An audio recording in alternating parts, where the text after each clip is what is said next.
I clicked it. All right. Welcome, ladies and gentlemen, to another webinar put on by Rocket Shipping. Shout out Rocket Shipping. And today we've got a special guest. His name is Matthew Leffler. I call him Mr. Magnanimous, and he's also known as the armchair attorney. And today we're going to be discussing should be one of the biggest LTL stories of the year. Instead, it's kind of been swept under the rug. Forward Air and Omni Logistics, they tried to merge. They're still trying to merge. At least one party is. I'll spare you the details because that's why Matthew's here. But Matthew, how are you? How is your life? How is work? What's going on with you, man? I am living La Vida Loca. I'm so happy to be here, Gabe. When I'm not looking at legal pleadings, I'm thinking about beautiful trailers, whether they're dry vans, refrigerated chassis, whatever. I love trailers. That's my full-time role as the vice president of sales and marketing for Contract Leasing Corporation. So I love trailers, but this is all about law, and that's my wheelhouse. So I'm excited to be here and talk to you a little bit about what's going on and what is the most exciting and interesting case in supply chain right now. It has all of the makings of a great dramatic story. So I'm excited to get into the details. One question for you, Matthew. You know, for those of us who don't know the LTL world as well, or don't know why Omni Logistics is even being mentioned with Forward Air, could you give a Reader's Digest, and then we'll really go into the details, but a Reader's Digest of who those companies are generally, and then why they're talking to each other? Yeah, absolutely. So Forward Air is a freight broker, a freight forwarder. They're about $1 billion a year in revenue. And then Forward Air is a motor carrier, a for-hire trucking company. They operate, let's say, about 1,000 pieces of power and about 7,000 trailers. And they are moving shipments, whether they're, full truckloads or less than truckload. They're filling out boxes with stuff that people want to buy. And Forward Air's customer, who's actually paying them to move stuff, is Omni. So Omni has been a customer of Forward Air for quite some time. And it was back in March of this year that Forward Air came to Omni and said, hey, maybe we should buy you. And fast forward to all of the chaos that we now see ourselves in. And that's where we're sitting at the moment. And we'll go through all of the nuances, but this has been an interesting story for the last couple of months. Yeah, so to summarize it, Omni Logistics, a fairly large freight brokerage forwarder, has a lot of relationships. They have customers. They have enterprise customers. Forward Air, in my experience as an LTL guy, I can only speak from there, is not an enterprise level LTL carrier. They do have enterprise customers, but they are not in the likes of Estes, Old Dominion, ABF, RNL in that arena. They play in a different playground, and it used to be just like all of the expedited forwarding, and that's why they're called Forward Air. But they said, hey, Omni, you have all of these big customer relationships and you work with them, and then you have us move it. If we buy you, then we increase our margins and we can go straight to it, and it will be a great deal. I'll give a backdrop, and this is just an LTL guy's opinion.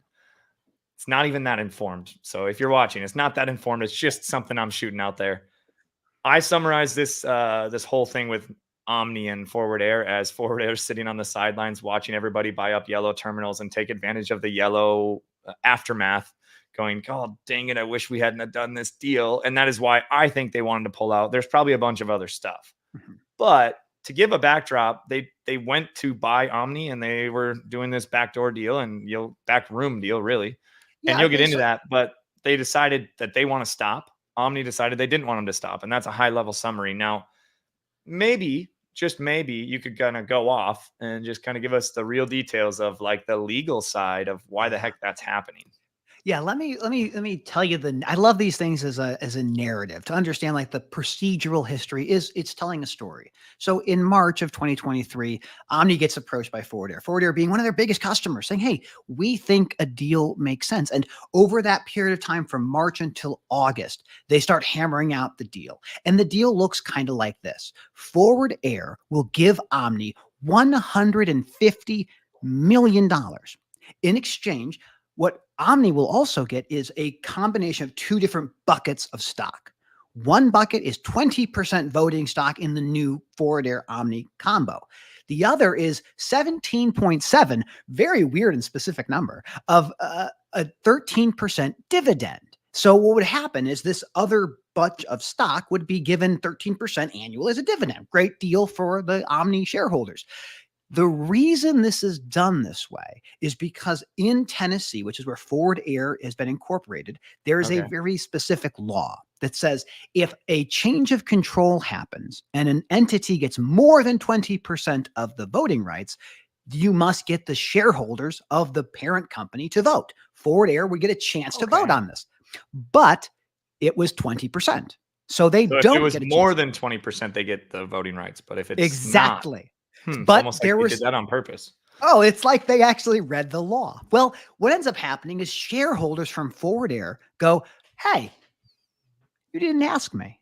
You didn't get my consent. And the other side said, well, of course we didn't. We didn't need that. But nonetheless, those shareholders sued to stop the merger in Tennessee. And that happened not terribly long ago. That would have been in September of this year. There was a filing of a restraining order that stopped the deal. All this time, Omni and Ford are saying, we totally want to do this deal. Once that injunction's gone, we're going to do the deal. Well, the injunction left in October. It was done. And yet, Forward Air decided we don't want to do this deal. And what had happened between the filing of that motion in September, or that restraining order in September, the shareholders across the board for Ford were very uncomfortable. They didn't like the deal. They wanted to renegotiate the deal. And that is what it's all about. Do you get the right to renegotiate? The answer, no. But the longer answer is definitely no. But that's what we're at right now. So after this was done, the Omni folks said, okay, we are doing this deal. And Forward Air said, we're not doing the deal. So Forward Air is now being sued by Omni in the Delaware Court of Chancery. The Delaware Court of Chancery is the Madison Square Garden of business litigation. Yeah, corporate America, C Corp in Delaware. This is what it's all about. And the two sides are fighting for two very specific differences. What Omni wants is a thing called specific performance. That is to make the deal happen exactly as negotiated. The other side is saying there's been a material breach. You, Omni, have done something so wrong that the deal just simply cannot go forward. And that is exactly what's at stake in Delaware right now. For those who are watching, it cost Forward Air $170,000 a day, $170,000 a day, because they had to go out and get financing to consummate this deal, over $1 billion in financing to make this deal happen. That loan that they have, that money they've put together, it expires in February. If they have, this deal must be done by February 10th. Otherwise, it's over. So that's where we're sitting right now in the Delaware Court of Chancery. Okay, so I've been following this, basically your coverage of it. Freightwaves did a little bit as well, and I've been following as much as possible. For those that don't know me, I do a lot of LTL speculation, and I actually ship LTL every day. Like, I run a business in the LTL and tech space, and so I work with Forward Air. I know a lot of their VPs. I don't know any of their C-suite, but I know a lot of their VPs, and I've worked with them for 7 or 8 years. I really like them as an LTL carrier. They're fast. They also, for a while there, used to take stuff that wasn't on pallets, and they would take kind of the odd, this is pre-COVID, they take the odd LTL stuff and go to residences, and they were good at it. Now they will not take anything that's not on a pallet. Save that for another day. But LTL in general this year had a bigger story, and that was Yellow going bankrupt. And I look at it as Forward Air is sitting on the sidelines dealing with Omni behind the scenes. Obviously, that September injunction or the restraining order in September, but I'm sure Forward Air's leadership knew about all of the injunction and the drama before that. July, don't quote me, nobody fact check this, but July 26th is when Yellow officially went belly up.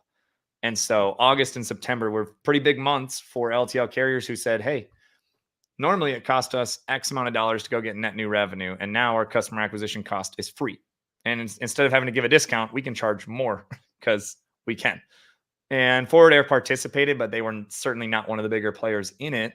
They were distracted by this deal. They wish they were out of it. But back up a little bit, Mr. Leffler. Why didn't we know about this deal before? Like, a lot of times companies will hold hands and be like, we're going to merge and it's going to be amazing. And they sell it to everybody first. This was done differently. Yeah, so the merger agreement itself was entered on August 10th of 2023. And this was designed to be a deal where shareholders of Forward Air were not going to be participating in making this thing put together. So both of the boards of directors for both of these companies were excited about this deal. They were ready for it to happen. The markets initially reacted incredibly positive to this whole thing. Everything looked really, really good. And then they had the shareholder litigation in Tennessee, where some disgruntled shareholders said, we're going to stop this thing. And you had basically almost a month of legal prohibition from making the deal finalized. And because it was in this limbo stage, all of the people, all the pontificators, all the shareholders from Ford or from Omni got to put in their thoughts. And as time went on, the leaders of Forward Air said, hey, if we actually do this deal, if I become like the sitting, leader of Forward Air, I get to become chairman, I get to say CEO, but the guy who runs Omni is going to be the president of this company. Wait, what? Say that yeah, once more. Yeah, so the president of Omni will become the smaller president company in this of the smaller equation. company. Yeah, the smaller company will have the president seat of the combined entity. Now, that would basically mean that you have Omni kind of coming into this business with not just the 20% voting share we know about.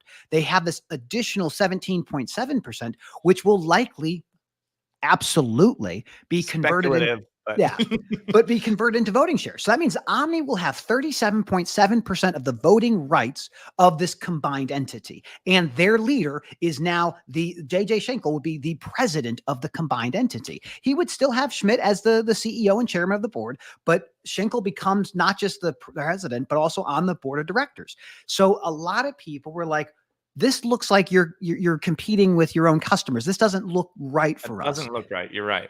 But if you're and I think the yellow analogy is interesting, but I would say for the folks at Forward Air, when they were initially conceptualizing this deal, they said, we need to have a way to make ourselves more sticky with our customers.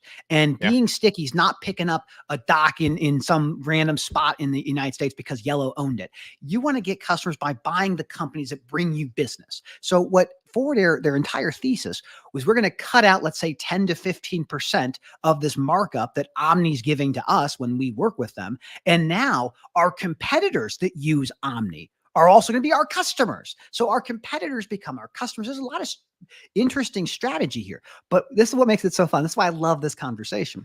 It doesn't matter anymore.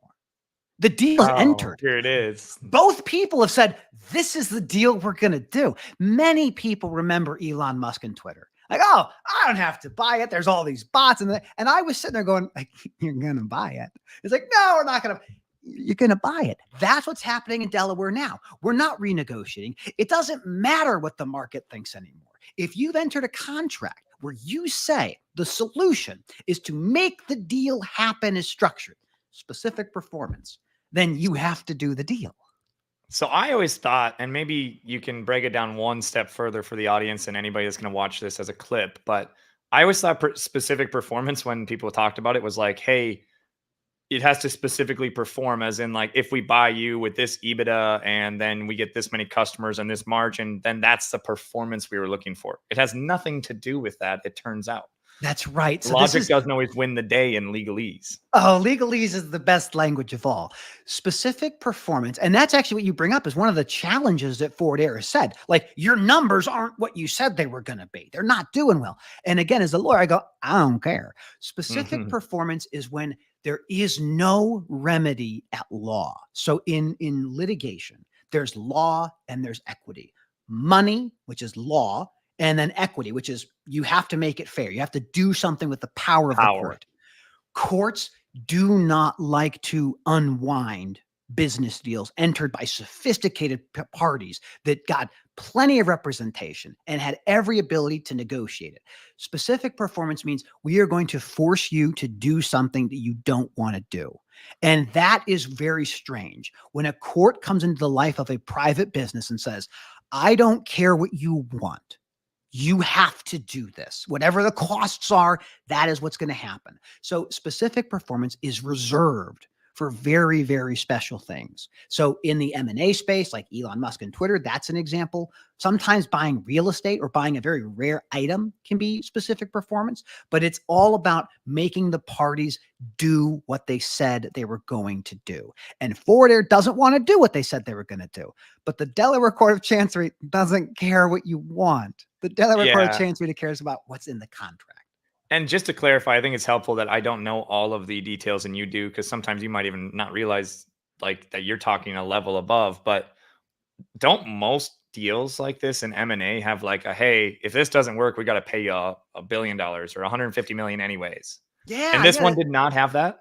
Yeah, it did not. So there are things called breakup fees. You can have conditions on the deal based on financing. So you say, well, if I can get the financing, then I'll do the deal. If you don't get financing, you get to walk away. So imagine like you're buying a house and you have earnest money and you say, I'm done. I'm walking away. Most courts are not going to come in here and say, you have to buy the house. They're going to say you get to walk away, but you lose your interest. You lose your escrow money. The money you put in that account is gone. And everybody kind of thinks that's fair. Yeah, we all no one disagrees with breakup fees, but sometimes when you have leaders that don't want to contemplate something not working, like they don't think failure is an option, they'll put in, and chances are the seller, like Omni, would force this thing. We're not going to even talk with you unless we guarantee specific performance. So in this deal, there was no condition of financing. No one said, okay, if we can't get the financing, we won't make the deal happen, because they assume it's a publicly traded company. They can get the money. They got the money. And this is what ends up happening is you now have to do the deal as it was written. Some people have said, well, maybe they can renegotiate. If you open up renegotiation, the deal stops. It's over. And you can say, okay, well, we'll change the numbers. But the minute you agree to renegotiate, the deal is done. It's not going to happen. This is why. So they'd have to agree to do that. As long as they don't agree, this is going to have to happen. Exactly. And Omni's been saying, like, yeah, we're not going to do that. I mean, one of the most fascinating things about all this case, and this is a public record, this is a letter that Omni put out to every single shareholder for Forward Air explaining who they are, what the deal was supposed to do, and why the deal will happen. And it's interesting. Very interesting. This is why I said at the intro, this has all the makings of a very salacious merger, because you got to imagine, and I don't know the names of the people that work at Omni. I know you said Schenkel, I think, is the president, but our CEO currently. You got to imagine they're sitting there going, this has to happen, and they can drag their feet and they can sue, but it's going to happen. And they're in their boardroom or in their leadership meeting. They're like, what if we just sent something to all the shareholders introducing ourselves anyways? And somebody chuckles and goes, oh, we can't do that. And someone goes, yeah, we can. And then they do. And like, I love the legal side. I love the implications on the market. But like, my favorite thing is to kind of speculate like the people in the businesses. You've got the CEO of Forward Air, who's like, I guess we don't want to do this. And you've got the CEO of Omni, like, this is a good deal for me, man. This is good. It was reported the day before, and it's actually in the complaint, the day before the injunction in Tennessee got dissolved, there was a conversation between these two leaders. And Forward Air said, look, if we do this deal, I lose my job and everyone on the board loses their job. And that's why we can't make this deal happen. Now, there's other reasons they're going to cite, but up until like early October, it was never claimed that Omni had materially breached the contract. That's the other kind of legal topic we have to understand. So specific performance is forcing the thing to happen. Material breach is a break of a contract that so significantly undermines the deal that it can't go forward. Like maybe something burns down, or they change their business model. That could be a material breach. So this claim around material breach is kind of new. It came out of this idea that, hey, if I do the deal, I lose my job. Oh, well, let's not do the deal because I like my job. There are so many things that unpack, but an example for Omni on the same token here, if they were to try to walk back the deal now and say, okay, we'll capitulate, we'll renegotiate this thing, they're breaching a fiduciary duty to their shareholders to maximize the value of the company. So to open up a deal, it's already done, and say, let's take less. You're going to get sued. And they're not going to do that. So this is why it's so interesting. Yeah, which is like the conversation is like, dude, I'm going to maybe lose my job if we do this. And then the other guy goes, I'm going to maybe lose my job if we don't do this. Yeah. And the nice thing is, like, if you lose your job because of this deal, I get to take your job, which is great. Like, so it's going to be, we're all going to be happy. Yeah, But it's one of those like if you've ever seen the show Yellowstone, they're sitting there with a glass of whiskey, just looking at each other, going, "Ah, this deal sucks, but we're doing it." well, So, this is the critical thing. I mean, during this time span, like where I think we see the most interesting stuff after the restraining order is relieved mhm. is the production of documents from Omni to Forward Air. So imagine you're Forward Air, you're publicly traded, you have all this stuff you have to report, and you go to this company you're supposed to buy and say, "Give me your financials. Give me the financials in the way that I need them." And they don't do it for months, weeks, months. You're asking, "I need help." There is this really interesting thing in this document that happened September 7th of 2023. I'm looking through it because I flagged it. The people from Forward Air are so frustrated with Omni for not giving them the records they asked for. They The numbers call, in any deal that everybody's wanting to look at. The yeah. numbers. So they send an email to the private equity fund, to Ridgemont, and say, "Hey, Ridgemont, like, can you make the people that you own do the thing that they said they were going to do?" Yeah. It's this amazing, like, it's just a human interaction of, "Hey, those guys that's supposed to produce something, they didn't. Can you make them do it?" And repeatedly going back and forth. But the question is failing to produce documents in a timely manner a material breach? And the answer, I think Yeah. the court will come out. Yeah, we're going to find out. But the answer is probably no, probably not. This is not a material breach. Like the fact that your numbers aren't as good as that you hope they'd be, it's the market, man. It's a That's material inconvenience. absolutely, absolutely. But I So this mean, is like the market has gone down, and if you can't use the market conditions as a material breach, then it doesn't matter. Even if the EBITDA isn't 250 million, it's the market. this is see, you've hit a nail on the head. Like what the Forward Air folks have tried to do is make it sound like, "Oh, the deal's not good anymore. The business isn't going to work." And it's like, yeah, that's not the issue. Like that was the issue you do before you enter into a merger agreement on the 10th of August that says Yeah. if the deal is agreed to, we do it. Like there's no back out button. And that's what makes this so absolutely ridiculously fascinating. From August, when they signed the deal, to October 31st is the date they filed for that lawsuit in Delaware, which is In Delaware. less than a month. I mean, 2 months ago they filed the suit, and we'll have an answer probably the next couple of weeks That's of what I was gonna whether. ask you. Is there any timeline on like the Chancery Court? Like when do they appear and are they gonna go to trial or So there's a motion to expedite proceedings. That's what this one is. This one says, "Hey, we have a deadline, February 10th. The financing the Super area, Bowl? yeah, it goes away. Like, we need to make the deal now. We need to make this procedure happen now." So we have the complaint, which is the specific performance. You have the counterclaim, which is Forward Air suing Omni, saying you breached this, and you have the answer to the counterclaim. So now we're getting ready for trial. Like trial is coming, and trial will happen. If I would suspect, if not this month, then January, and then we'll Unless, have of an course, answer. they just go through with it. The only I think they option for do. no trial is if Forward Air just says, "Fine, we'll do it." Yeah, I think that if that happens, like I don't want to punt, I don't want to guess about who loses their jobs, but I bet a lot of them lose their jobs. So I think that that's a good transition to. So now we kind of know, generally speaking, the law says specific performance, like it's pretty clear cut. We Mhm. all, I think you used the Elon Musk analogy. I think that was good. Like That's he right. said, yeah, there's bots and the value of the shares and this, but he had to pay the same price anyways. Yeah, It did not exactly. matter. And, I'm thankful he did buy it. I really like X right now, and Freight X is going off, and shout out Freight X. I'm on there and you should be as well. Oh, Matthew is big on there. I do some Um, memes from time to time. That's what I yeah, you've do. got some good ones. And so very serious people memes and all of that. I don't know how all that started, but it is fun on Freight X. However, the impact Forward Air, the analogy that I use is that if rocket ship, if there was an agency in the freight market that all they did was produce leads for freight brokers, freight brokerages, and rocket shipping wanted to buy them because we get leads for them, but we pay a fee, we pay a commission to them, and we're like, hey, we'd rather just have that agency in house, and then we take that 15% margin, and that's what they're doing with Omni. Now, what's interesting, and me and you discussed this before the show, is that that agency would also provide leads to rocket shipping's competitors. That's right. And so now I would be making money by giving my competitors leads. And this is kind of what Omni's doing, is like they might work with other LTL carriers, and they do.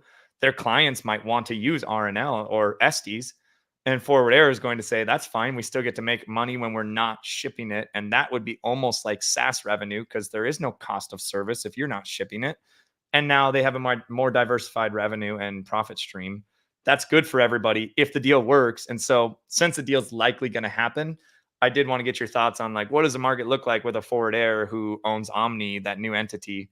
And if you can, in less than a minute, sum up a little bit of the jockeying at the beginning of the deal where it's not forward heir, it's another entity that's going to merge into Yeah, this. that's a good point. Yeah. So like what ends up happening is Forward Air is going to sell all of their stuff to a subsidiary. That subsidiary is going to be the one that buys Omni and merges. That new entity is going to be this amalgamation of Forward Air and Omni. Together, it's $3 billion a year business. Look, it's a great size, maybe company. It's still small. I mean, this is a very big industry, but Forward Air's leaders at the time of making this merger agreement and what they were contemplating is exactly what you outlined. How can we add more value to our existing customers? How can we build the moat to make our competitors not just competitors, but potentially customers? How can we make our company more of a solution provider? And that thesis is what drove the deal. The deal didn't change. Nothing's changed fundamentally. It's just now the market did. The market, of course, the market changes, but that's what it is. But the market will change again, which is why you can't use it as a material breach.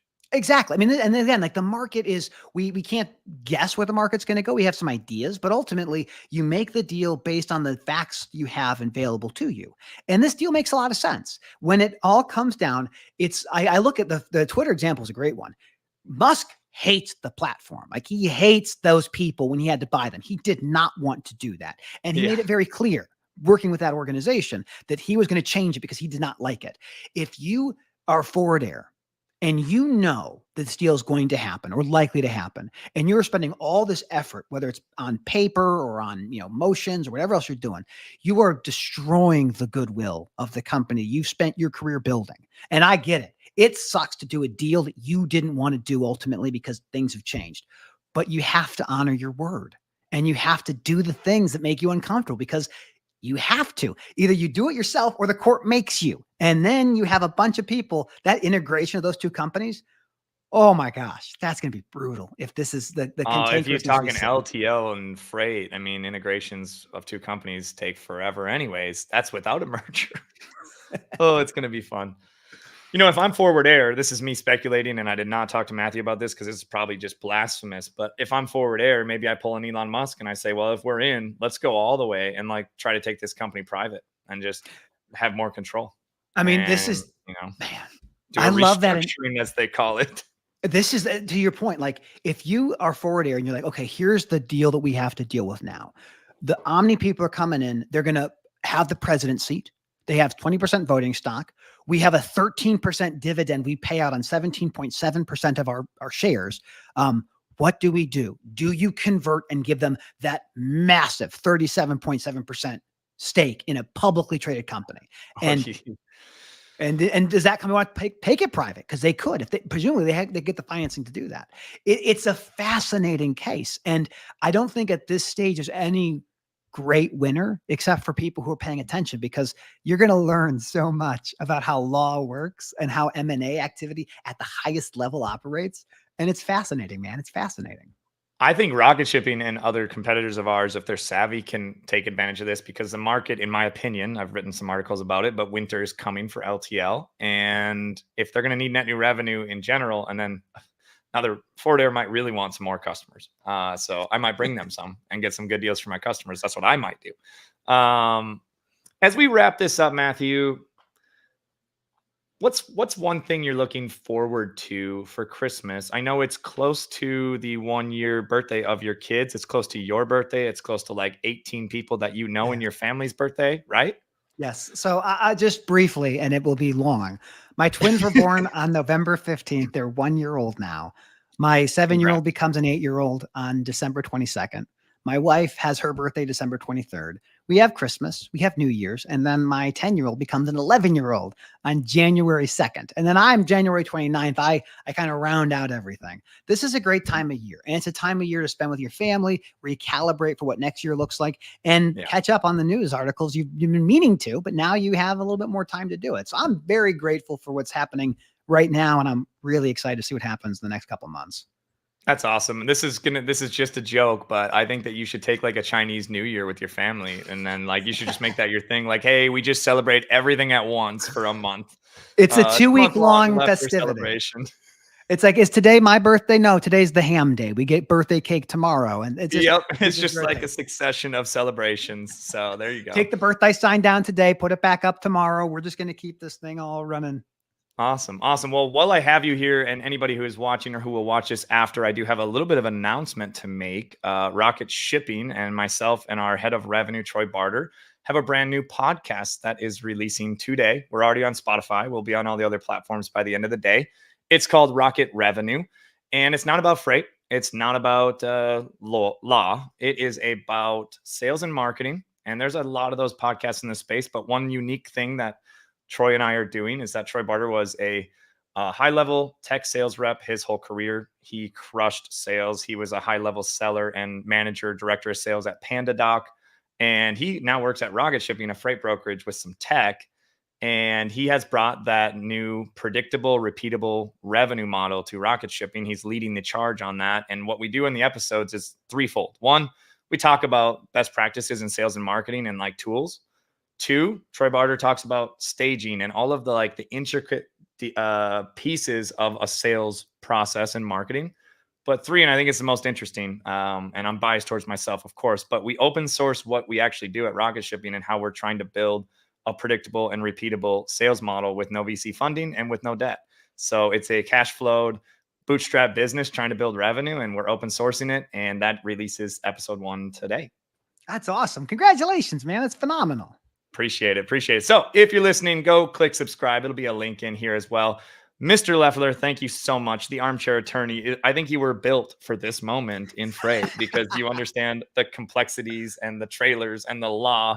And as I like to say, Mr. Magnanimous, because you are the most interesting man in freight and logistics. And so thank you for joining the show. I appreciate it. Everybody go give Matthew a follow and hit him up on Twitter as well. So we'll go from there. We'll see you guys. Take care. Thanks for having me.